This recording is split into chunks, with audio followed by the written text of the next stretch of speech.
Samantala, abot dibdib naman po ang baha sa Barangay Ross District sa Quezon City kaya napalikas ang ilang residente.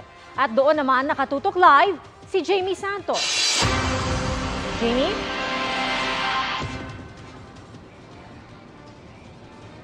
Pia, baha ang dulot ng malakas at tuloy-tuloy na pag-ulan kanina. Ilang residente nga yung kinailangang lumikas sa taas ng baha sa kanilang lugar.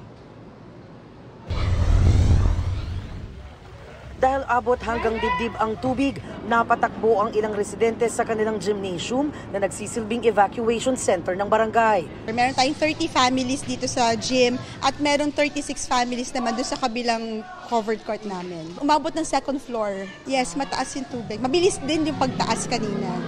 Sa kasagsagan ng malakas na ulan kanina, umabot hanggang binti ang baha sa Timog Morato area sa Quezon City. Ilang sasakyan ang napahinto sa takot ilusong ang kanilang sasakyan sa tubig.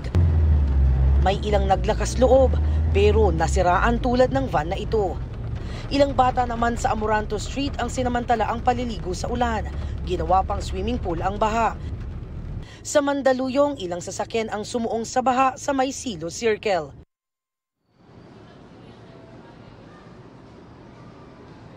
Pia, mananatili raw muna yung mga lumikas na residente dito sa evacuation center ng barangay hanggang walang clearance sa CDRRMO na ligtas nang bumalik sa kanilang tahanan. At iyan ang latest mula rito sa Quezon City. Balik sa iyo, Pia.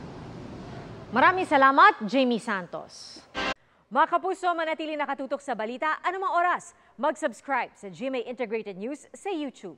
At sa mga kapuso abroad, samahan nyo kami sa GMA Pinoy TV at sa www.gmanews.tv.